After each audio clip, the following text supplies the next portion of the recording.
Well, hey, New Day. Welcome to week 2 of our current teaching series, The Pursuit of Fulfillment, which is a systematic study through the Old Testament book of Ecclesiastes. For those of you who are joining us for the first time today, my name's Mike. We're so glad you're joining us. I want to begin for your sake with a little bit of background information on the book of Ecclesiastes itself before we get into the text, okay? Understanding a book in its original historical context is actually super important in most instances to understanding properly the contents of the book. So let's begin with a little bit of general information about the book, and then we'll get into the text that we're specifically studying today. The Old Testament book of Ecclesiastes was actually written by an Old Testament character named Solomon, okay? This is one of 3 different books that he authored. You could say that in the morning of his life, he wrote the book Song of Solomon, which celebrates the romantic love between husband and wife. Then in the noontime of his life, Solomon wrote the book of Proverbs, which contains a set of heavenly rules for earthly living, you could say. During the period of his life that he wrote these first 2 books, Solomon's heart was devoted to the Lord. Solomon followed the Lord. He led the nation of Israel as king in following the Lord. But the Bible tells us that about 20 years into Solomon's reign as king, his heart was led astray. He began disobeying God. He began to no longer follow the Lord and stopped leading the nation in following the Lord. And this began a somewhat 2-decade pursuit where Solomon sought to find lasting satisfaction and fulfillment in this life apart from God. Well, after 20 years of searching into various things for finding meaning and happiness and purpose and contentment and satisfaction that lasted, Solomon says, you know what? It was all a bust. I completely wasted my time. It was a futile attempt for me to find happiness in life apart from God, lasting happiness in life apart from God. So, like the prodigal son, Solomon returned, okay? And he did this towards the end of his kingship, which was also coinciding with the end of his life. And man, when Solomon came back to the Lord, Solomon had this deep desire within him to try to steer others from repeating his folly. And so it appears that what happened is this: Solomon used every opportunity that he had to gather people together to share with them his story. In fact, he did this so often that he got the nickname the Assembler, okay? And this is actually the name of this book. In Hebrew, the name of the book is Koheleth. In Greek, the name of the book is Ecclesiastes. But both names mean the same thing: one who assembles a group of people and then addresses them. Okay, so this is Solomon the Assembler. He doesn't want people to repeat his folly. He doesn't want people to waste years, maybe even decades upon decades of their life searching for lasting fulfillment and happiness and contentment and peace and joy apart from God. So he just uses every opportunity that he has to steer people away from taking the path that he took, okay? You could say that the book of Ecclesiastes was Solomon's stab at redemption, okay? He really went astray. He forsook the Lord. He made all kinds of mistakes. But to try to make things right, he assembled people and shared with them his story. And what we have in the book of Ecclesiastes, friends, is the written record of what Solomon shared with anyone he could every chance he got. So that is the book that we're studying in this series. In the morning of his life, he wrote Song of Solomon. In the noontime of his life, he wrote the book of Proverbs. And towards the evening of his life, after 20 years of backsliding and falling away from the Lord, Solomon wrote the book of Ecclesiastes as a final stab at redemption for having turned away from the Lord. So that's the backstory. That is the historical context in which the book was written. And that's so important that you understand this, because if you don't, the rest of the book really isn't going to make much sense. Okay, now that you have the backstory, though, we're going to go ahead and dive into the text. Last week, we began studying chapter 1, specifically verses 1 through 11. Today, we're going to finish studying chapter 1 by looking specifically at verses 12 through 18. We're going to begin with a quick review of what was covered last week, and then we're going to dive right into the new material that we're covering today. The first thing that we saw last week was Solomon's introduction in verse 1. In verse 1, Solomon introduces himself not by name, rather by three different titles. He says, I'm the preacher, he says, I'm the son of David, and he says, I'm king in Jerusalem. Now, friends, verse 12 lets us know that he wasn't just king in Jerusalem, he was king over all of Israel, and he just reigned in Jerusalem. And we know that this is a reference to Solomon. We know that this is Solomon identifying himself as Solomon because the only son of David who ruled over all of Israel from Jerusalem is Solomon, okay? So that's why I've entitled or dubbed verse 1 Solomon's introduction. It's where he lets us know that it's him who's doing the addressing to the assembly. So verse 1, Solomon's introduction. The second thing we covered last week was this, Solomon's conclusion in verse 2. Solomon just wants to let his audience know right up front that after 20 years of searching for lasting fulfillment apart from God, he said it was all a bust. Solomon lets his audience know that there is no pursuit you could give yourself to in this life to find lasting fulfillment apart from God. Solomon says, you want to know my conclusion after my search? He says, vanity of vanity. Vanity, all is vanity. What he's saying is this, his conclusion after 20 years of searching is this, it's futile to pursue lasting fulfillment apart from God. So this is his conclusion found in verse 3. All right, the next thing that we saw last week is this, Solomon's question in verse 3. Solomon's question in verse 3.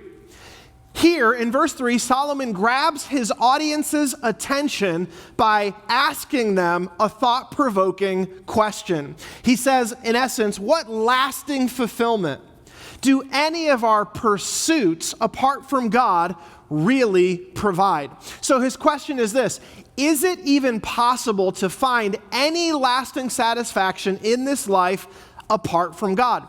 And friends, you need to understand that this is not just Solomon's question. I mean, this is Solomon's question of all questions. This is the question that he's going to explore throughout the rest of the book, okay? Here in chapter 1, in verse 3 specifically, we get the question. Then in chapters 2 all the way through chapter 12, Solomon explores the answer to this question. Is it possible in this life to find lasting satisfaction apart from God? This is what the book addresses, so you've got to understand this question of Solomon. Okay, this question leads us nicely then to the fourth and final thing that we looked at last week, which was this, Solomon's proposition in verses 4 through 11. Verses 4 through 11 is actually a poem, okay, in the original Hebrew language that this was written in. It's a poem. And the theme of the poem is going round and round in circles. In other words, if you pursue satisfaction in life apart from God, you're going to go round and round in circles. You're going to set out on a destination to get to a particular place, but you know what? You're just going to end up exactly where you started. Just as empty, just as unfulfilled, just as unsatisfied. So this is Solomon's proposition in verses 4 through 11, where Solomon proposes to his audience that the answer to his question of whether or not one could find satisfaction and happiness in life apart from a relationship with God is a resounding no. This is what Solomon proposes in verses 4 through 11. Okay, all that by way of review. That's what we covered last week. Solomon's introduction, conclusion, question, and proposition. Now we're going to get into the new material that we're studying this week, specifically verses 12 through 18, which cover this. Take a look. Number 5, Solomon's qualification in verses 12 through 18. Solomon's qualification. In verses 12 to 18, Solomon shares with his audience how he was uniquely qualified to seek an answer to his question that he poses in verse 3 about whether or not one can find satisfaction in life apart from God.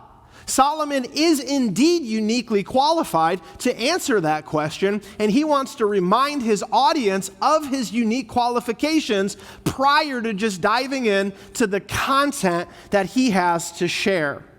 Now, I just appreciate this a lot. I readily confess to you this, okay? And maybe this is not right, but this is just the way it is. Anytime anyone gets up in front of me to speak, like my first thought in my mind is, what is this person's qualification to be addressing me? Why is this person qualified to speak to this subject with any authority? And you know what? If there's not a moderator to kind of give an introduction telling me this person's qualifications, and if the speaker, him or herself, doesn't get up and share them, if the moderator didn't, I just sort of like, I don't know. I'm not sure that you deserve my attention. I don't know that I should be taking notes on what you're saying because I'm not sure that you're qualified to speak to the subject at hand. But conversely, I absolutely love it when a moderator gets up to give an introduction to a speaker and lets me know their qualifications. Oh, this person earned a 4-year degree in this, and then they went on to get a master's degree in this. Then they went on to earn 3 doctorates on this subject. And here today to talk to you about what they've learned is so-and-so. Man, when that happens, I'm like, you have earned the right to be heard. As it relates to the book of Ecclesiastes, verses 12 to 18, Solomon is being wise because he's taken into account human nature. In other words, he's taking into account people like me, okay, who automatically dismiss a speaker unless we have reason to believe that they're worth listening to. Solomon, being the wise man that he was, knows that people are going to tune him out if he doesn't list his qualifications. And here's the deal. Solomon spoke to many people, but from chapter 12, verse 1, we learn that Solomon in particular loved to address young people and give them his talk. But he addressed them not as the man in his youth who wrote Song of Solomon. He addresses the young not as the man in his prime who wrote the book of Proverbs. No, this is Solomon at the end of his reign and at the end of his life. He addresses the young as an old man. And it's as if Solomon can see in the eyes of his audience among the youth them asking this question in their brain. Why in the world should we listen to this old geezer? And Solomon, therefore, lists his qualifications to let his audience know that he's worth listening to. And I think this is great for you and I to study these qualifications today because we're going to spend a number of months, not weeks, but a number of months studying through this book. And you and I ought to be convinced here on the outset that Solomon is worth listening to. So today we're going to study these various qualifications that Solomon gives to let us know that he has authority to speak on this subject and ought to be listened to. All right, the first qualification Solomon had was this. Take a look. Qualification number 1, he was king. He was king.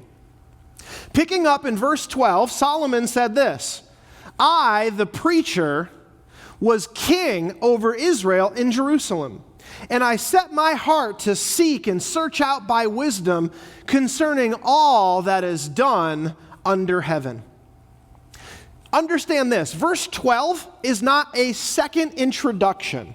Solomon introduced himself to us by way of 3 titles: preacher, the son of David, king in Jerusalem, back in verse 1. He's not again in verse 12 identifying who he is. That's not why he mentions that he was king over Israel in Jerusalem. It's not meant to identify who he is.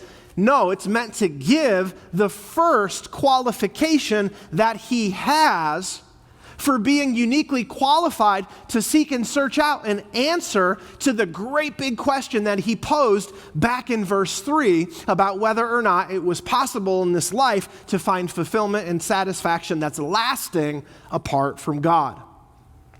Solomon is letting us know that being king gave him certain advantages. All right, I want to go through some of these advantages with you. I think there's at least 3. The first is this. He had others to run the kingdom. As a king, Solomon had an entire team of administrators to take care of everything else as he devoted himself to seek and to search out by wisdom if any pursuit done by mankind under the sun was actually worth pursuing. If any pursuit that men give themselves to could actually return satisfaction and fulfillment that was lasting.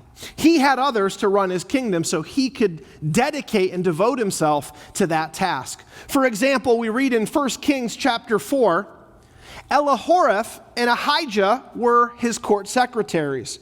Jehoshaphat was his royal historian. Benaiah was the commander of his army. Zadok and Abiathar were his priests. Azariah was in charge of the district governors for Solomon. Ahishar was manager of the palace property, so Solomon wasn't cleaning the house. Solomon wasn't mowing the lawn. Okay, Solomon wasn't making repairs when the toilets broke or what have you. And then finally, Adoniram was in charge of forced labor. So what I'm trying to show you is this. Solomon had people in charge of running every single thing within his kingdom so that he could have laser focus in dedicating himself to finding an answer to his question. Now think about this for a minute. If you and I set out on some quest, some epic quest, okay, Monty Python's search for the Holy Grail, okay? If we set out on a quest, we would have to do it with the limited time and energy that was left at the end of working our day job. This was not the case with Solomon, okay? Solomon spent all day, every day, concerning himself with one thing, finding the answer to his question. Is it possible to find lasting fulfillment in life apart from God? Because he was king, this he was able to do. So number 1, he had others to run the kingdom. Number 2, second advantage that Solomon had in being king was this. He had all the money that he needed to fund his expedition. In the book of 1 Kings, if you want to read about Solomon throughout this week, you can read 1 Kings chapter 1 through 11, I believe it is, and that kind of gives the biography of Solomon, okay? And in that biography, we read how rich Solomon was. We read that his annual income was 25 tons of gold, okay? He had so much gold within his kingdom that in his day, silver was worth absolutely nothing. Silver was the equivalent of a rock back in his day, okay? Solomon had even his utensils made of gold because he had so much of it. And that's the case for Solomon as king. He was fabulously wealthy, and so he was able to generously fund his expedition. I'm just about done with a book called Forged in Crisis, a book written by Nancy Cohen that I began reading at the beginning of the pandemic. And it covers 5 people's journey as they led during times of crisis. And one of the people that she covers, in fact, it's the first one covered in the book, was this guy named Ernest Shackleton. And he led this epic expedition to the Antarctic. And Shackleton raised money before he ever got started because he understood this. The success of his mission was going to be entirely dependent upon the quality of people that he had money to hire and entirely rested on the quality of the gear that he had money to buy. Okay, but Solomon was nothing like Shackleton. He didn't have to raise money. He wasn't short on any supplies. He wasn't short on hiring anyone he needed for help. He was king.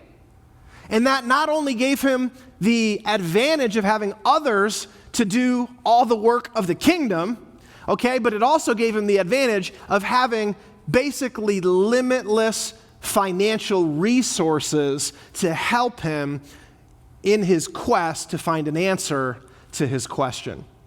Okay, one final advantage that helped him in his quest was this. Solomon reigned as king during a time of peace. He reigned during a time of peace. God had told King David, Solomon's father, in 1 Chronicles chapter 22, verse 9, that he would have a son who would be a man of peace. God said to David, I will give him peace with his enemies and all the surrounding lands. His name will be Solomon, which actually means peace, okay? And I will give peace and quiet to Israel during his reign. So God let David know ahead of time that his son who would become king would rule during a time of peace. So that meant he wouldn't be caught up in all kinds of wars that would divide his time and attention and the national budget. And this is precisely what happened. We read in 1 Kings chapter 4 that during Solomon's reign, there was peace on all his borders. During the lifetime of Solomon, all of Judah and Israel lived in peace and safety. All that to say, David's motto as a man of war may have been seek and destroy, but Solomon's motto as a man of peace was seek and explore. With a ton of money and time freed up from the national defense concerns, Solomon was able to apply all of his time and all of his available resources towards helping him find the answer to his question. So what Solomon is doing is letting his audience know that he didn't have any of the normal constraints that ordinary people might have when they set out on an expedition. He had others to run the kingdom. He had all the money that he needed to fund his expedition, and because he ruled during a time of peace, nothing divided his time or attention or his budget. Friends, because his resources were unlimited, so was the scope of his search. When he says that I set out, okay, what he's saying is I devoted myself to. He says I set out to seek by wisdom and to search out by wisdom if there was anything that could provide lasting happiness in life apart from God. So friends, Solomon's first qualification was that he was king. Now let's look at his second qualification.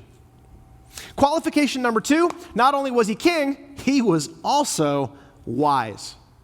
Now, to say that Solomon was wise is just like the understatement of the century. It really needs to be something more like God supernaturally endowed him with limitless wisdom beyond measure, okay? And you're going to see that shortly in just a moment, okay?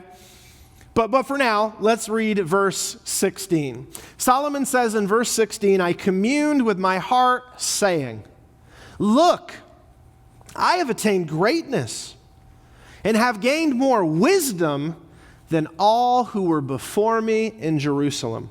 My heart has understood great wisdom and knowledge. And I set my heart, that is, I devoted myself to know wisdom and to know madness and folly. Solomon says here that he was wiser than any of the kings in Jerusalem before him. Now, this included his father David, but was not limited to his father David, okay? This also included all the Jebusite kings who lived in that territory prior to David conquering it, renaming it Jerusalem, and establishing it as his kingdom. Solomon says, my wisdom, to kind of measure it, greater than all the kings who lived here before me. And Solomon says that he used his very great wisdom to do a thorough investigation in finding an answer to his question. By mentioning two extremes, wisdom and folly, he says, I set my heart, I devoted myself to study by wisdom, as well as madness and folly. So he's talking about two extremes, wisdom and folly, okay? And this is a Hebrew technique where by mentioning two extremes, it's a given that everything in between is covered. So what he's saying is my search was thorough, okay? He says, I used all my God-given wisdom to do a thorough search for an answer to my question. I searched in wisdom for an answer to my question. I searched in madness and folly for an answer to my question. And I searched in everything in between. So this speaks again to the thoroughness or the comprehensiveness of his search. So Solomon was wise. Now the question begs, how in the world did Solomon get so wise? And I think it's important for us to understand this. So we're going to jump back into 1 Kings, specifically chapter 3, verses 5 to 13, to kind of get the backstory on how he became wise. At Gibeon, the Lord appeared to Solomon in a dream by night, and God said to Solomon, ask, what shall I give you? Now, wouldn't that be amazing if God just came to you and was like, hey, give me your one wish and I'll make it come true? That's kind of what's going on here to a certain extent. Ask, what shall I give you?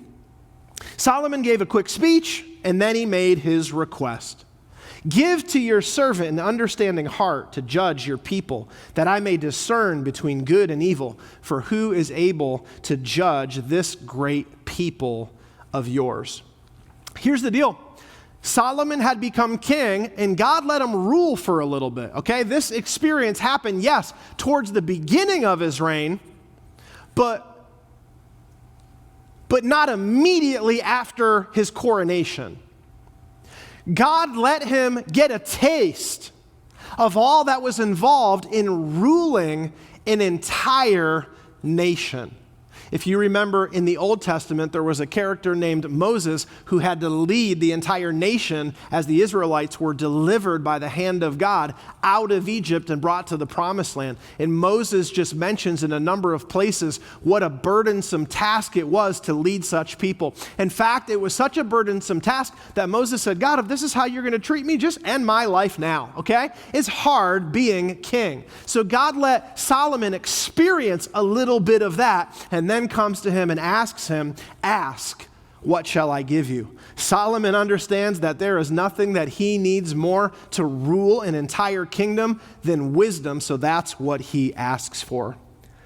Now, the Bible says that the Lord was pleased that Solomon had asked for wisdom. So God replied, because you've asked for wisdom in governing my people with justice and have not asked for long life or wealth or the death of your enemies, I'll give to you what you asked for. I will give you a wise and understanding heart such as no one has ever had or ever will have. And I will also give to you what you did not ask for, riches and fame. No other king in all the world will be compared to you for the rest of your life. So how did Solomon get wise? God supernaturally endowed him with a good, full measure of wisdom. Now, in 1 Kings chapter 3, right after mentioning how God gave Solomon wisdom, we see in the text an example that shows that truly God answered Solomon's prayer. This example is found in 1 Kings chapter 3, verses 16 to 28. Sometime later, that is a little bit after God endowed Solomon with wisdom, two prostitutes came to the king to have an argument settled. Please, my lord, one of them began. This woman and I live in the same house. I gave birth to a baby while she was in the house with me. 3 days later, this woman also had a baby of her own. We were alone. There were only the two of us in the house. But her baby died during the night when she rolled over on it. Then she got up in the night and took my son from beside me while I was asleep. She laid her dead child in my arms and took mine to sleep beside her. And in the morning, when I tried to nurse my son, I found out that he was dead. But when I looked more closely in the morning light, I discovered this was not my child." Then the other woman interrupted. "It certainly was your son, and the living child is mine." "No," the first woman said. "The living child is mine, and the dead one is yours." And so they argued back and forth in front of the king. Then the king said this, "Let's get the facts straight. Both of you claim that the living child is yours, and each says that the dead one belongs to the other. All right, bring me a sword." And so a sword was brought to Solomon. Then he said, "Cut the living child in two and give half to the one woman and half to the other." Then the woman who was the real mother of the living child and who loved him very much cried out, "Oh no, my lord, give her the child. Please do not kill him." But the other woman said, "All right, that's fine with me. He'll be neither yours nor mine. Divide him between us." Then the king said, "Do not kill the child, but give him to the woman who wants him to live, for she is his mother." When all Israel heard the king's decision, the people were in awe of the king, for they saw the wisdom that God had given him for rendering justice. Indeed, Solomon was wise. We read in 1 Kings chapter 4, verses 29 to 31, God gave Solomon very great wisdom and understanding, and knowledge as vast as the sands of the seashore. In fact, his wisdom exceeded all of the wise men of the East and the wise men of Egypt. He was wiser than anyone else, and his fame spread throughout all the surrounding nations.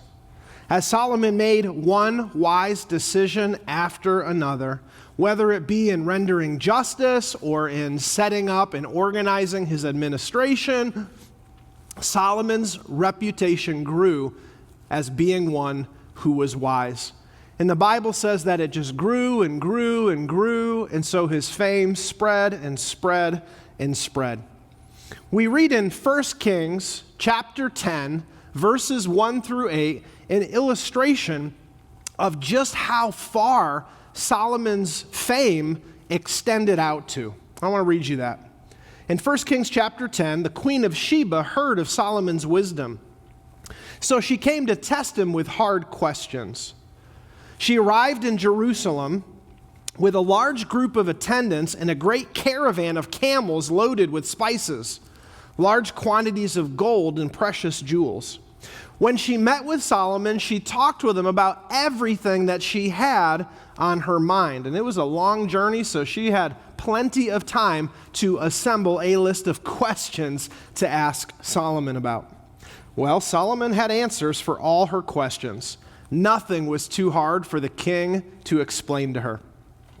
When the queen of Sheba realized how very wise Solomon was, and when she saw the palace that he built, she was overwhelmed. Now that's impressive for a queen to be overwhelmed. I mean, a peasant, okay, who has nothing going into the palace of a king, of course they're going to be overwhelmed. That makes sense. But a queen, she has her own kingdom. She has her own attendants. She has her own fabulous food made for her, okay, by someone else. She has all these different things because she's a queen in her own right. Yet, when she saw Solomon's kingdom compared to her own, the text says she was entirely overwhelmed. She was amazed at the food on his tables, the organization of his officials and their splendid clothing, the cupbearers, and even the burnt offerings that Solomon made at the temple of the Lord. So she exclaimed to the king, "Everything I heard in my country about your achievements and your wisdom is true.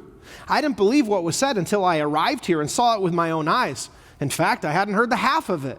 Your wisdom and prosperity are far beyond what I was told. How happy your people must be, and what a privilege for your officials to stand here day after day listening to your wisdom. But friends, it wasn't just the Queen of Sheba who came to consult Solomon's wisdom. We read in 1 Kings chapter 10, verse 24, how people from every nation came to consult Solomon's wisdom. It says year after year. Verse 25 says that people came year after year to consult his wisdom.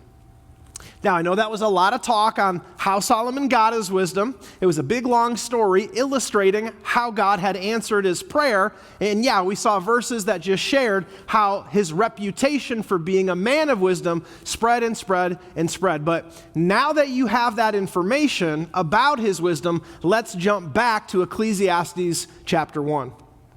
Now, and only now, can you better understand Solomon's statement that we read in verse 16? Let's take a look at it again. He says, I have attained greatness and have gained more wisdom than all who were before me in Jerusalem. My heart has understood great wisdom and knowledge. And friends, this was true because God supernaturally endowed Solomon with such wisdom. Now, I know it appears at first glance that Solomon is just puffed up with pride and that here in this verse he's bragging. But friends, that's not what's going on. Again, Solomon is an old man, and he knows that many people in his audience are not really going to give ear to what he has to say. So after mentioning how he was king, he now mentions how he was wise. Not to brag on himself, rather just to share how he was uniquely qualified to answer the question that he's going to be discussing with them throughout his assembly. So we see Solomon's two qualifications. One, he was king. Two, he was wise. He had no limits, in other words, to his brains or his bucks. And in listing his credentials, understand this, he gained credibility with his audience.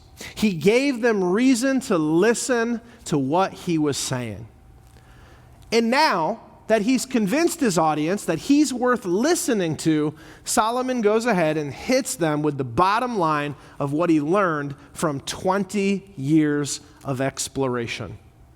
Solomon's not someone who's worried about letting the proverbial cat out of the bag.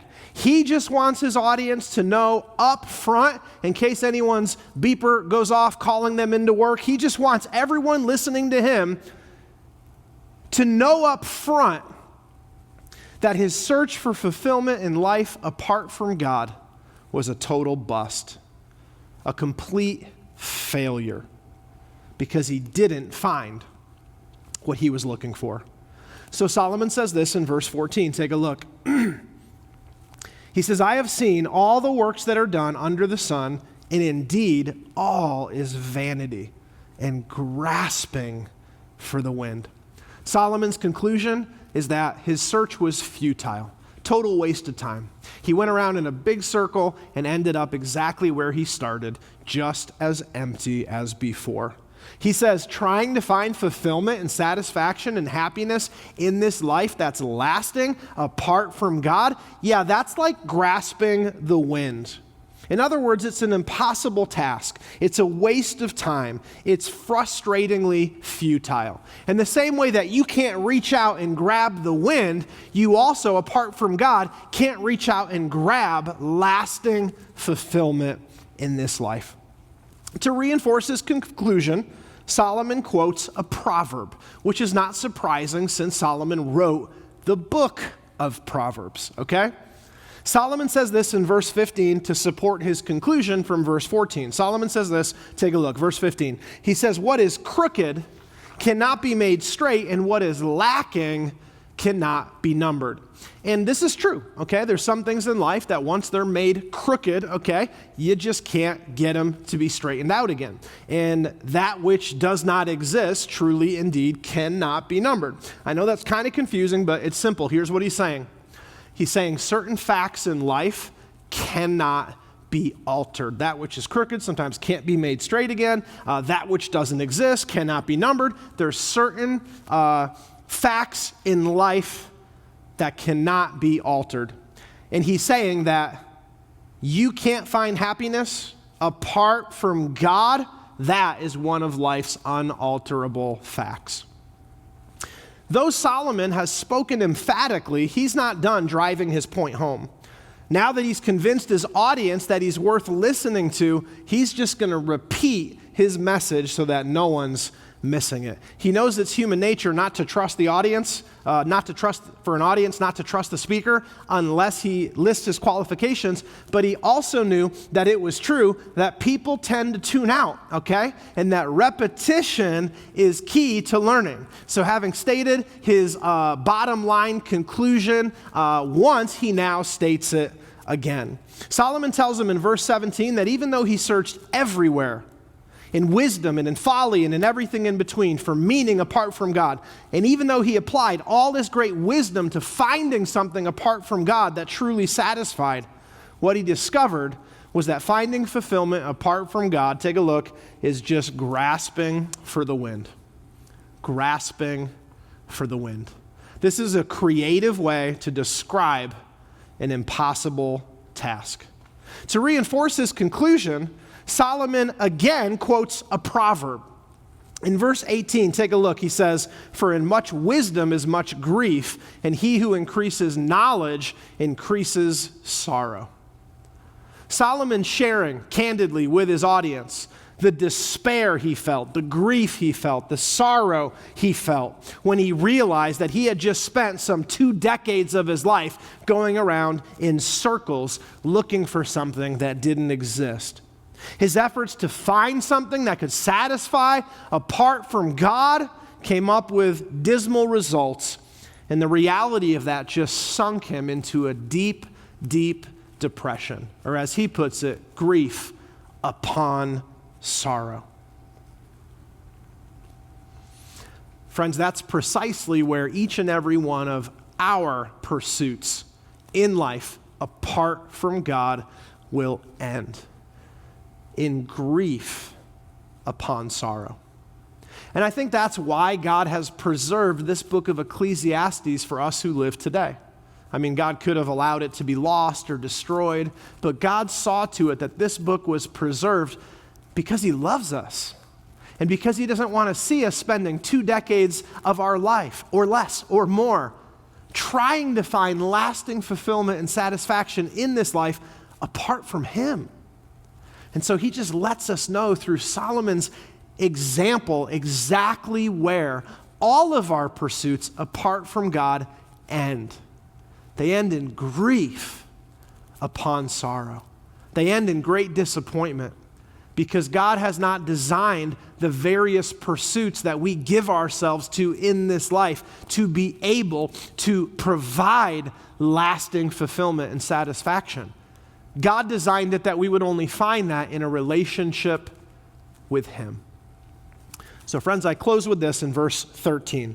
In the latter part of verse 13, Solomon describes his search for fulfillment, take a look, as a burdensome task God has given to the sons of man by which they may be exercised. That means by which they may keep themselves busy. Solomon is saying that God has put within each of us a divinely implanted hunger for lasting satisfaction and fulfillment in this life. But man, if we try to satisfy that hunger apart from God, man, all our pursuits become a burdensome task. Or as one translation puts it, an unhappy business. Unhappy because at the end of the rainbow is not a pot of gold, rather 2 pots, one filled with grief, one filled with sorrow. Friends, for me personally, I've chosen to learn from Solomon's mistakes versus repeating them. I feel like if there was ever anyone who was qualified to answer the question posed in verse 3 about if it's possible in this life to find lasting satisfaction apart from God, Man, it was Solomon. I mean, he was king and he was supernaturally wise. And with all the great advantages that he had, he devoted his heart and his mind, using his wisdom to guide him along the way to see if there was anything worth pursuing that could make him happy. And at the end of his journey, he said the answer was no. So I don't want to go ahead and repeat his folly. I don't want to go ahead and just waste years and years of my life looking for something that doesn't exist. For me personally, I'm going to look to Solomon's mistakes. I'm going to try to learn from them. And just right off the bat, I'm going to press into pursuing not things, not conquests, not possessions, not achievements. No, I'm going to busy myself pursuing a deep relationship with God. But enough about me. What about you? What's your choice today? Are you hell-bent on repeating Solomon's folly, or are you willing to learn from it? It's so crazy to me, but the reality is that God gives each of us the choice. But then we have to live with the consequences, so obviously it's incredibly important that we choose wisely. If your choice today is to learn from Solomon's mistakes versus repeating them, I want to invite you to join me in our closing prayer. Not out loud, but in the recesses of your heart, would you say something along these lines to God? Say, Heavenly Father, thank you for preserving this text for us so that we can learn from Solomon's mistakes. Thank you that even though history repeats itself, I'm not doomed to repeat Solomon's folly. There's many things in history that will be repeated, but God, thank you that I don't have to repeat Solomon's folly. Today, I choose by faith to trust that I will find lasting satisfaction and fulfillment pursuing a relationship with you and not in pursuing anything or anyone else. By faith, I'm trusting Jesus today to forgive me of my sins. And by faith, I'm trusting him to lead me into life and life more abundantly. God, help me not to settle for the fleeting pleasures of sin, which is all the pursuits of this world have to offer, the fleeting pleasures of sin. God, help me not to settle for the fleeting pleasures of sin. Help me to hold out for the lasting joy, the lasting satisfaction, the lasting happiness, the lasting fulfillment that comes with following hard after you. God, I can't do this on my own, so I'm humbling myself today, and I'm asking for your help. It's in Jesus' name I pray. Amen. Thanks for listening to this podcast. To learn more about our church, visit newdaychurch.cc. If you've been blessed by what you've learned and would like to support our ministry, you can give a one-time or reoccurring gift online at newdaychurch.cc/giving.